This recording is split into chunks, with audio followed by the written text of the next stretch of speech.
afternoon, everyone. My name is Enrique Bernie, and I have the privilege of serving as the Dean of the College of Engineering. And on behalf of the faculty, the staff, and the students, I want to welcome you to this reception for our 2015 Engineering Innovators exhibit. Now, we inaugurated this exhibit space in February 2013 with the original intention of rotating the displays every year. And we're pleased to report that the two initial exhibits generated so much interest that we continue to build on them, so I appreciate your attendance today. In order to honor a new group of innovators and forward-thinking alumni of the UC Davis College of Engineering, we've gotten here together, so again, thank you. So please take time to see the exhibits and learn about the groundbreaking work that our innovators have showcased this year. A few words about them. By the time Bill Colston completed his PhD work in biomedical engineering in 1997, he was absorbed by the concept of fieldable biomedical instrumentation. He then joined Lawrence Livermore National Medical Technology Program and helped develop a painless, non-invasive optical dental imaging system. Then he switched gears in the year following 9/11 and rose to become the division leader for Lawrence's Chemical and Biological Countermeasures Division. This led to the 2008 founding of the first startup, QuantaLife, which quickly became known for its high-speed, low-cost digital PCR technology. Bill, I know I just saw you. Where are you? Heidi. There you are. Laura Liptek. Laura. There you go. She earned her doctorate in biomedical engineering in 1996, and since then has become world famous as a consultant in the field of forensic engineering science. She specializes in the medical accident reconstruction of the kinetics and kinematics produced by traumatic incidents and how best to mechanically dissipate forces and accelerations in order to better shield the human body. In her role on the board of the world's largest forensic organization, she has brought accessibility to perhaps the best and largest ever collection of forensic science case study proceedings and research. Niels?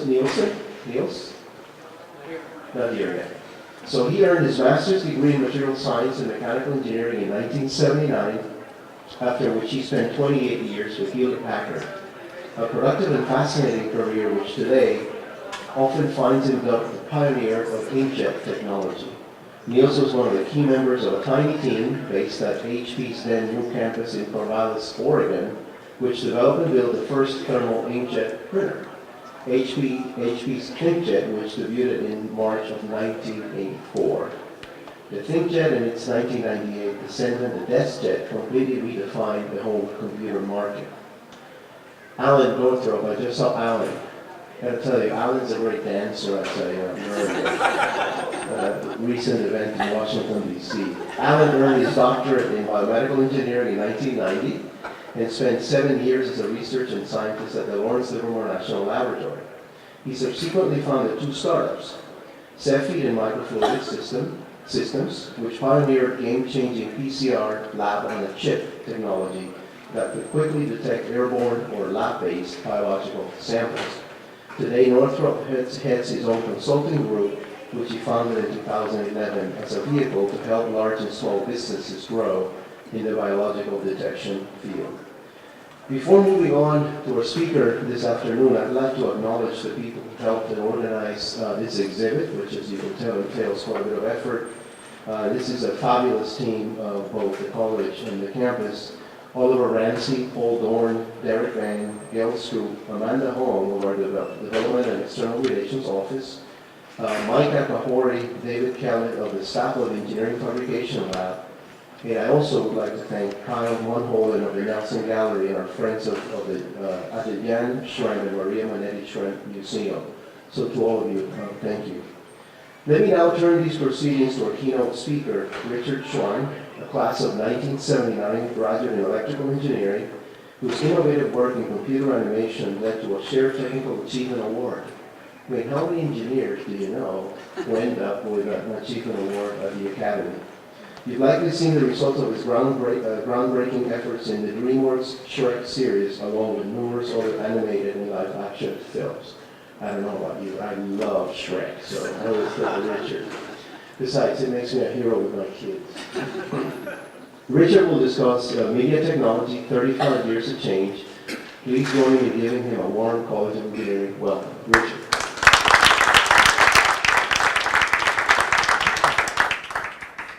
Thank you, Rick. It's my pleasure to be back here at Davis. I graduated here quite some time ago, and just to get that into perspective, I first learned about computer when I was in high school.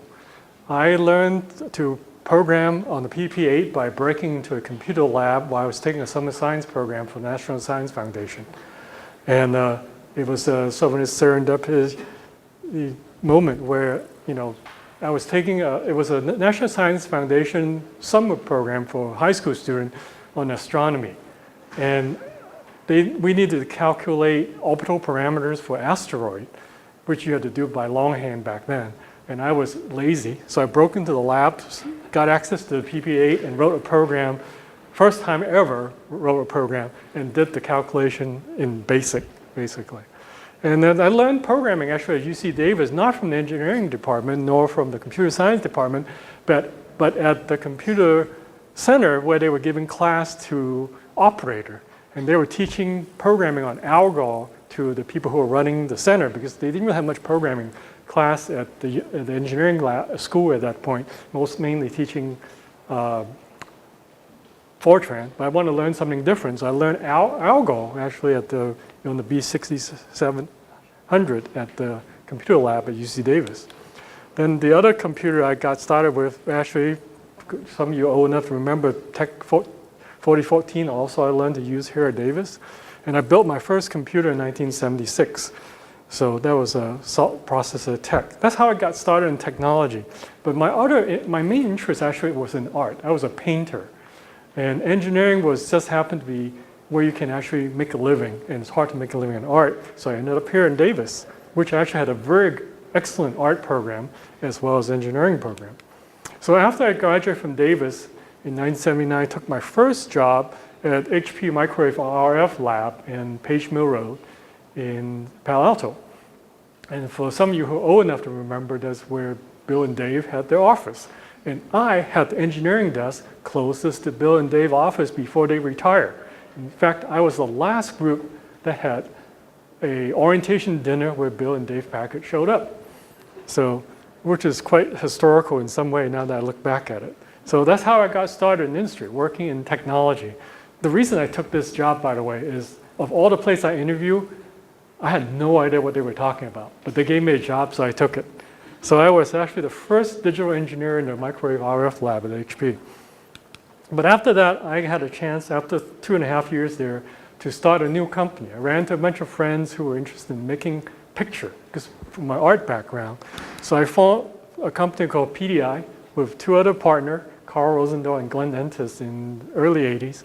We eventually won a Technical Achievement Award for the work the technology we developed. But we created a company that created animation using computer. Back then, it was one of these things that nobody really believed in. It didn't really exist. When we first started the business, we got a computer, had no software on it other than Unix version 7 from Bell Labs. And that was the PP1144 that we started in. So we had to write all the tools from scratch. We invented a business, created the tools, and did all the work. These are actually first few images I made. I wrote the renderer for that. I actually wrote most of the software we used originally. I wrote the renderer, the compositor, the animation tool, a few other programs. I actually had a compositing system 5 years before Photoshop was really released. And I always felt like, God, maybe I should have been in a different business. But this is how we started. We had to create everything from scratch. The technology, but my passion is making picture. So it was an ideal place where you can take a risk, do something different, and have fun doing it. So eventually we worked on a lot of projects, a lot of movies. I was visual effects supervisor on 16 Hollywood picture, live action film. Worked with directors like Spielberg, Robert Redford, many instances, and had a great time doing it. We also made our film Shrek, became the first film ever to win an Academy Award for animated film. And then, you guys seen a lot of the other work we had done. So it was, wonderful time, those first almost 30 years of inventing an industry. And eventually I helped DreamWorks set up a TV series, work being done overseas. That's when I had the chance to really travel to see talent all over the world. I had set up operation business pretty much, in every part of the world, including both in Asia for a TV series that was done there. We did a series in Asia at the highest quality at that point of any Asian production. And I also set up DreamWorks operation in India. That was quite a learning experience as well, traveling to India in the early 2000s, where it was just booming at that point. And there was just incredible talents over there. Then I finally left in 2008. And at that point, I realized the industry was changing. That was the year that iPhone, iPad started to come along, social media started to take off. And I realized the old model we were working with no longer applies. The technology was getting stale. In fact, I have a piece of software I wrote in 1983 that they did not obsolete till 2012, which makes it probably one of the longest running piece of software ever anywhere. Well, except maybe the government probably have older stuff. But in our industry, that's pretty old stuff. So I wrote the renderer that they actually kept on using till 2012. But that was 4 years after I left. So after that, I went to start a company, sort of trying to leverage all my knowledge to sort of reinvent things and explore new area. And that's sort of my career up to this point. And so the thing that triggers a lot of rethinking of all that is what happened, over all these years, right? And for a lot of technology people here, I'm very geeky, so I track a lot of things. Like CPU speed since we started in the early 80s have gone through the roof in terms of, performance and access of computing power at any studio. This is the chart that I find very interesting, because when we started in 1980, I quantified that as 1. And then I don't know if my mic's working when I step away, but okay. As we move toward 2012, the compute power within a studio have reached 10 to the 9th order, change, right? Exponential change. That's a exponential graph. But it turns out at that point you no longer need to track it, because now we've gone to cloud computing. There's no limit how much resource you have access to. So, but it's sort of interesting to see how technology has grown and changed over that period of time. And these are actually real numbers I use on sort of benchmark I use since day one. And so I've been following the evolution of technology and realized things have changing, at exponential growth from the beginning. But then, where are we going today? I mean, that's I think one of the key things that we all worry about and think about all the time. And something that happened to me recently, and I was trying to get this to work and see if I can get it to work here, which I may not be able to. I might have to get here.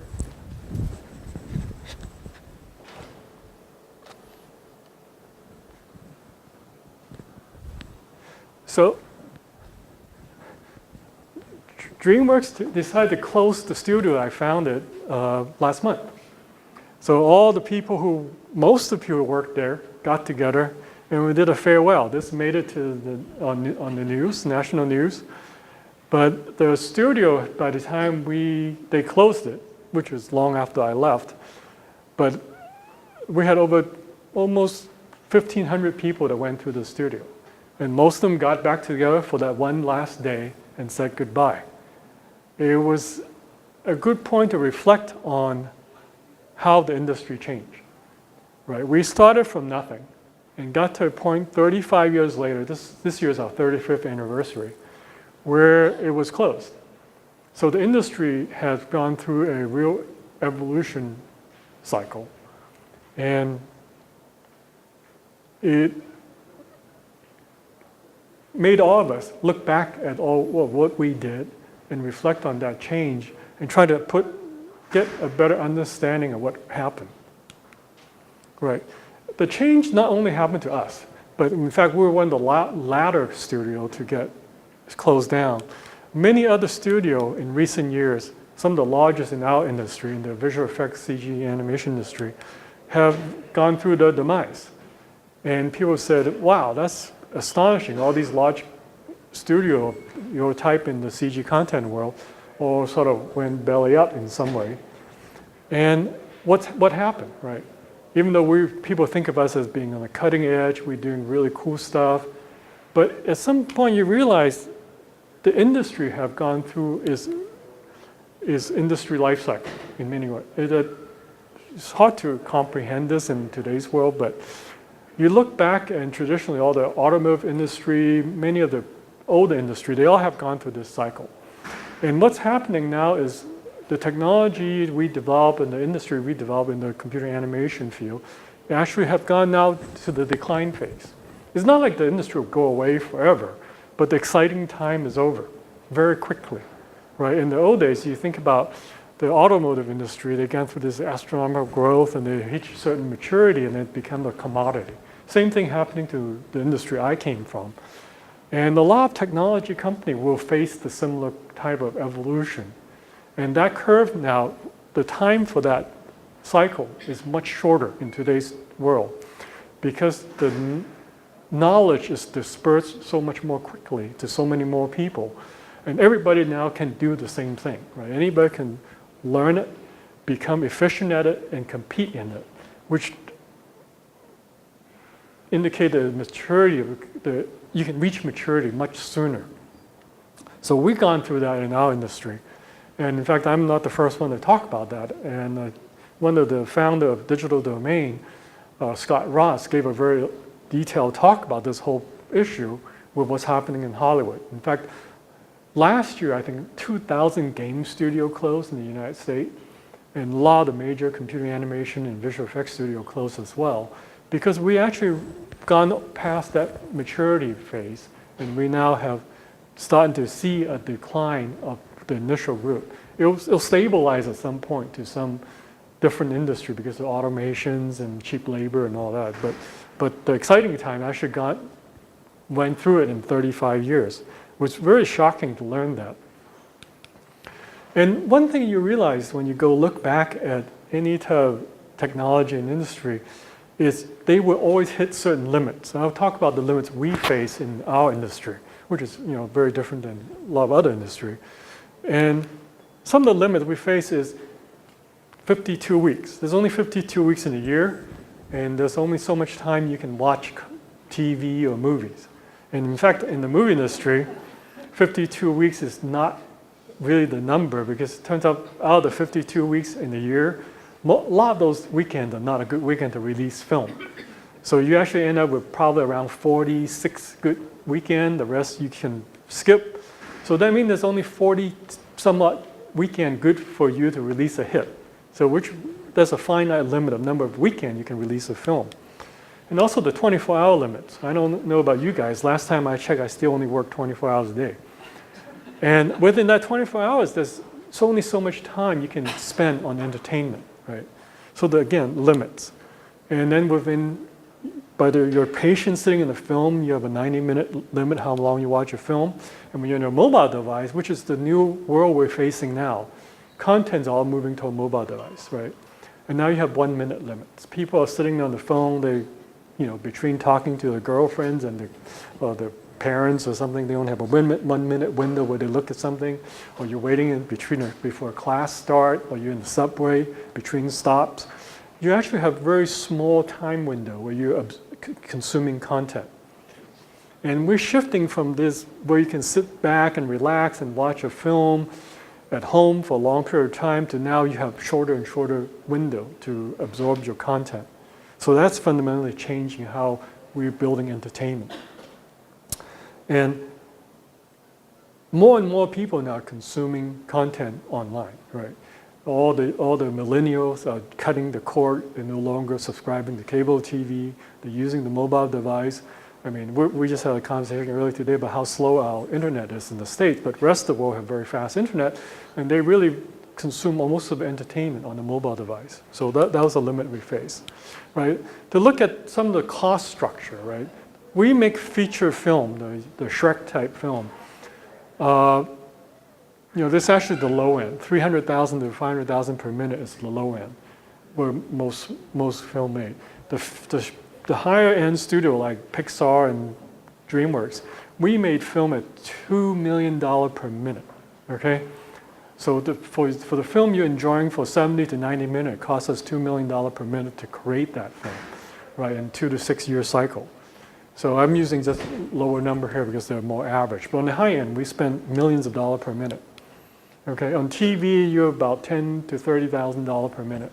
That's how much the cost basis for television. In fact, that's dropping very quickly because nobody can afford to do television. But then for mobile work, you're actually below 1,000 per minute. So we're going from $1 million per minute to 1,000 per minute. Okay, from an industry standpoint, that's a 3 orders of magnitude change in cost structure. Okay. So imagine you're in the chip business and you say, hey, I can make a chip twice as fast as Intel can make. Well, then you are actually very competitive. Or you can say, hey, I can make a chip 10 times as cost effective as Intel. Now you completely revolutionize the industry. That's a 10 to 1. But for us to compete in the mobile space, we had to change it 1,000 to 1. That's 3 orders of magnitude difference, which require a lot of different thinking, right? Because if you're in the traditional industry, in the technology like chip or the medical industry, it's hard to do 10 to 1, even hard to even imagine 100 to 1. But what the change in the ecosystem have forced us to do is think about how to compete in a 1,000 to 1 market, right? Which creates all kinds of problems. So, and on the entertainment to go, right? In traditional media, film, TV, games take years in development. I had Kung Fu Panda took 6 years to develop. It seems like forever, and very high production costs, right? And very long release cycle. We produce what we call mass media, right? We create media that goes in the theater, hundreds of people sit in a room, watch it. It's a mass media. We treat all of you as one audience. But what's happening now, with the long tail, right? People always talk about long tail, which doesn't exist anymore. And in the mobile media, we really talk about linear and non-linear content, right? People are interacting with the content constantly. They're using it on a location, right? And it takes months in development and has to be very low in production costs, and you get real-time feedback. The biggest change is we are no longer dealing with a mass audience. In the mobile entertainment space, we're dealing with individuals. Right? I know what each one of you like or don't like, and I can adapt my content to your taste. That's the power of the mobile device, right? And that really is changing what we call from a mass market product to a live product. So, and the media model traditionally is you have an idea, you hire a producer, get some studio distributor, some marketing entity, and you deal with the consumer. So there's a whole pipeline of resource between you, the creator, and the consumer.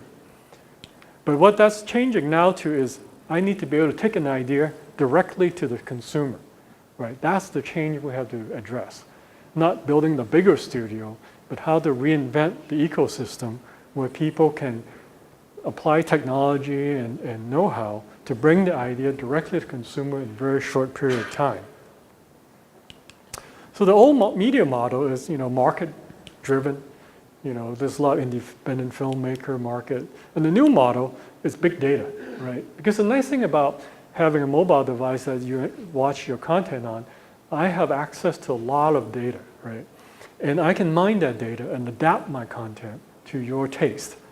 And not as a group, but as individual. I can tailor content for UC Davis Engineering School. That's how precise you can get to in this new world of entertainment, right? And people are starting to look at that. I think people haven't quite addressed it, but we've worked on a lot of projects to deal with that. And crowdfunding is another source of where people now want to pay for the thing they want, right? You as a consumer go, gee, I really like to see a cartoon show with character made of asparagus, right? If enough people want that, you'll get that. right? That's the cool thing about today's world, is you as a consumer actually has the power to drive the industry. So in this new media platform, right, in the old days, you have a content management system, you know, who, when, what, and where people are watching stuff. But that's growing now with big data. Now you have the identity, you understand community, and you understand ecosystem of how, like, hey, you know, all the boys in the engineering school at Davis like to learn about, you know, FPV pod racing, right, or something like that. And so you now narrow down your content to people because of the power of the technology behind it. And then next thing you start to apply is all the analytics, right? I think analytics is sort of one of these scary words that often get misused because people barely scratch the surface of what analytic means, right? In every industry now, people are starting to collect a lot of code. They used to throw another big word they found is big data, right? And you know, everybody can set up a big data backend to collect those data, and I can tell you, most people have no idea what to do with it, as much as they claim it, right? The reality is to really process data to get analytic is a science that really hasn't really matured yet. People have started to look into that area, and we you know, have just started to deal in that area. And you start to understand social behavior, right? Actually, a few years ago, I started a mobile gaming business in Asia. And the whole idea is you develop games that people play on the street level with people in your neighborhood, and you can direct commercial to those people playing that game in that street, down to the corner, right? But the data is overwhelming, and the technology to really process that, to leverage that, is not quite there yet. So there's a lot of opportunity, I think, in this area. And then the production model is changing too. In the old days, you had this big studio with a big, you know, brick and mortar studio that have all these projects underneath it, and you know, you have all these people employed underneath it, but that's going away. I mean, it's really becoming the other side where individual, the creator, can participate in projects all over the world. In fact, DreamWorks just this week sold their studio back so that they don't own it anymore. It's a an interesting twist of event. So the model has been flipped upside down. Individual, each one of us now can be a content creator and reach a very large audience. So now people are moving toward technology using, quote, another overused word, cloud technology, you know, using, you know, all these buzzword platform, but it hasn't quite matured yet. People are still, I think, trying to understand all the implication. And the direction is you want to be turn the social network into a work network. People who can leverage that, I think, is really going to be able to break through in addressing much more specific audience. And you have to be secure, obviously, and transparent, and manage. And scale. Here's some issue of scale. 2002, I was invited to China to give a talk by the CCTV, which is a governmental television network in China. And when I got up to this podium to speak, and there was just not a big audience, and I was, before I spoke, I was doing setup, and I asked the person running, and I said, well, you know, is this how big the audience? She go, no, this can be on TV. Probably 2 billion people watching you, right? So, you know, you sort of think about that, think twice about what you're saying at that point. And then I went and traveled throughout China and saw the huge infrastructure they were building, and it was just completely, you know, blew my mind. I mean, they had so much new infrastructure there in the industry I'm familiar with. But it's easy to buy the infrastructure, turn out, but it's really hard to know how to use it. So they had all these amazing setup that nobody knew how to use, which is sort of fascinating. But scale, right?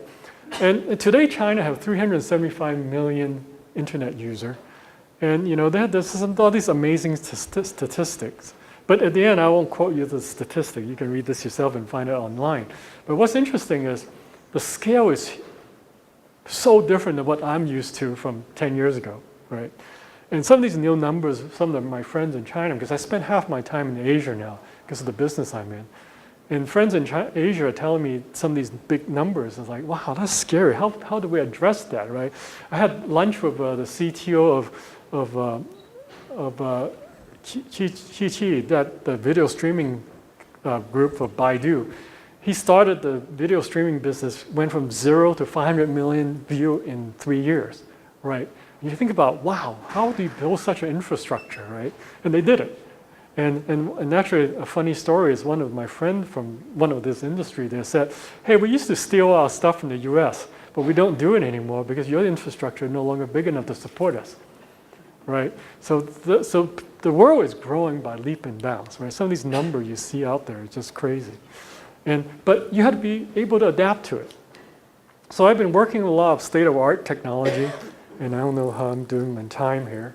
Am I okay? Okay.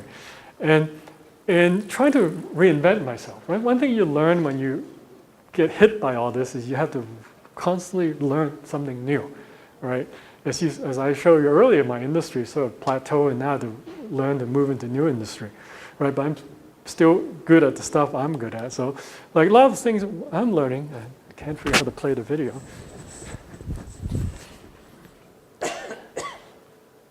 is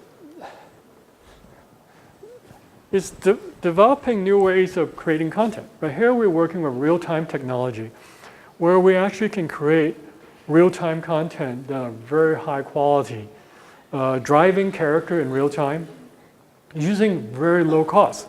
These are all done with regular PC, with a Connect, very simple technology, but we integrate it all into an environment where we can actually create content very efficiently.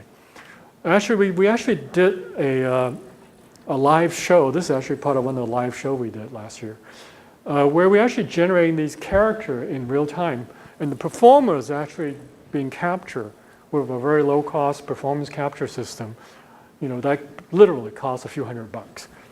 And be able to deliver very high quality content using commodity hardware, nothing special, to directly stream out on the internet. We had writers that are actually monitoring hashtag response on the audience and the internet, and actually changing the script in real time. So the teleprompter for the performer were in front of them. So they actually were reading new script as we're getting feedback from the audience, right? So it's a whole new world out there. So we try out all these different new things because I realized the old model was not working, so we had to constantly look in new direction. So actually we've been testing quite a few projects like this. The other thing, we've been creating a lot of mobile entertainment. I actually creatively produce some of these projects, and as well as trying to build a business around it. And that's very challenging, the mobile content business. And so here's one example of mobile content.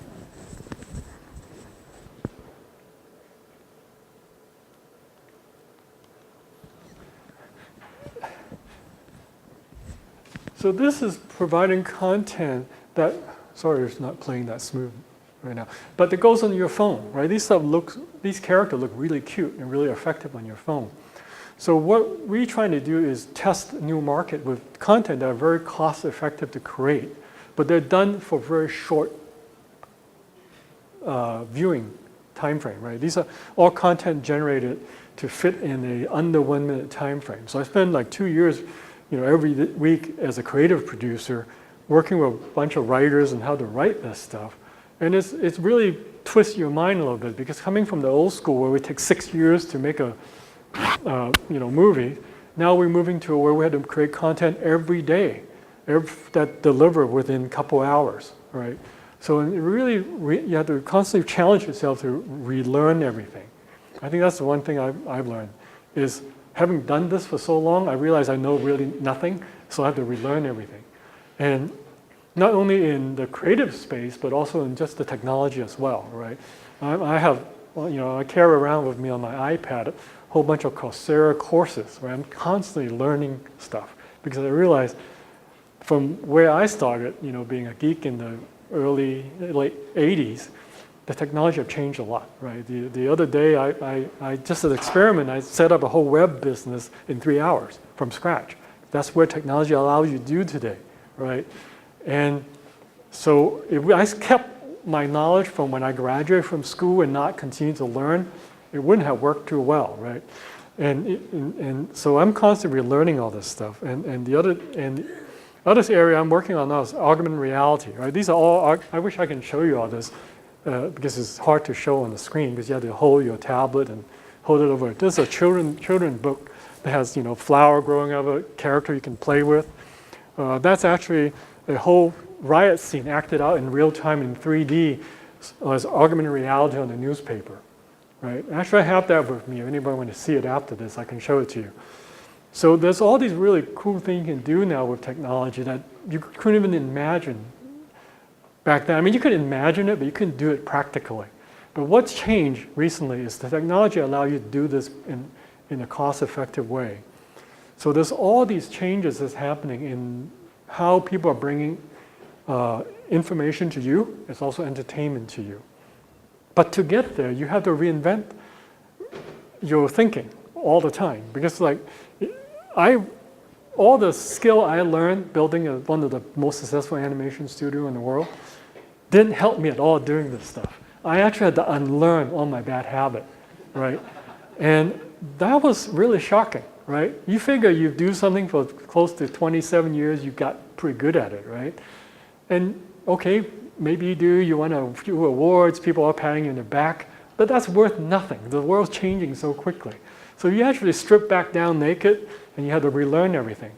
And I think that's really the key takeaway from just this talk is having done all this, I can tell you, I barely got started.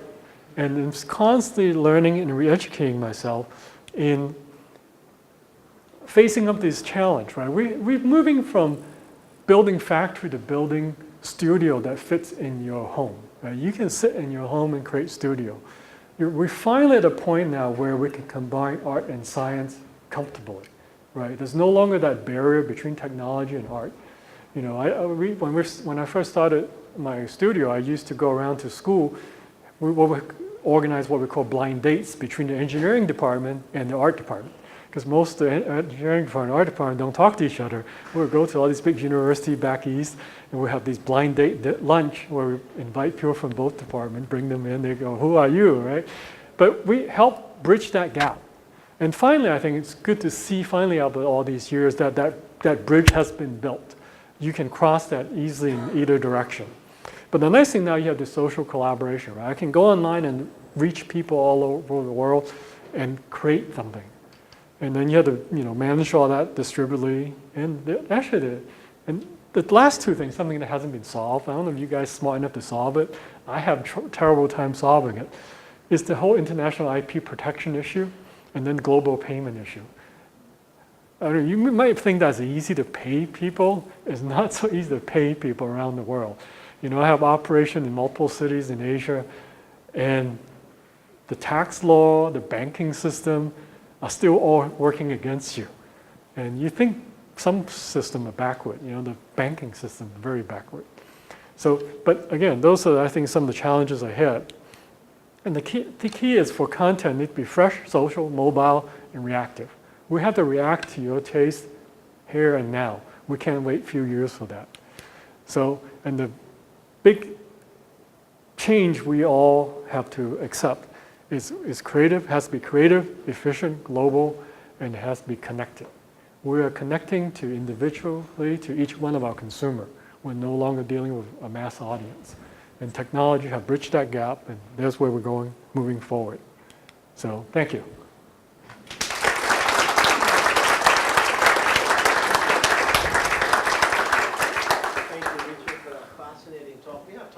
Questions before the reception? Why is there such a big cost differential? Is it because the screen is small, so you don't need so much detail in the animations? The cost differential is because what you can get away with. When you're making a big feature film in the old days, you can afford the luxury of hiring all these big actors, owning a big studio. You can spend that money because you can. Well, not so anymore. You look at where they're going. On the mobile device, because there's so many channels, right? It's about supply and demand. There's so many ways you can distribute your content. You cannot no longer justify a higher cost because there's so many ways you can get the content to individual. So really about availability of channel to access the content that governs the cost. So. I was curious if one wants to make your own content. Are there software environments that you recommend? That's actually sort of the sole point. Our industry, is in the computer graphics industry, the technology is really dated. because one of the biggest software company, Autodesk, bought all the company that made the software in our industry and pretty much kept it stagnated for the last 20 years. So there's very little innovation. It's still painful, but because everybody can have access to it, pretty much a lot of free software as well.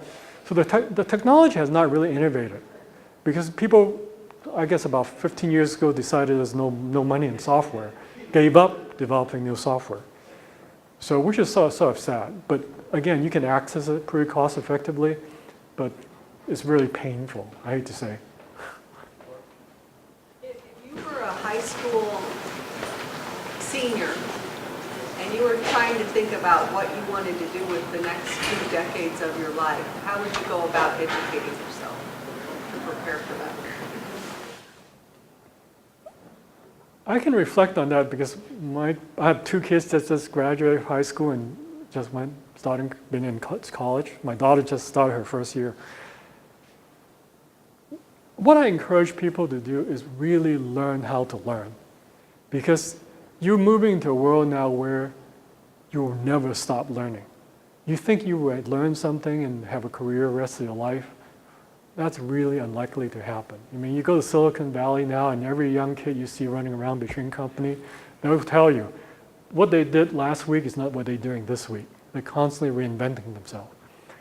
And what more important out of a high school education is really learning to enjoy learning.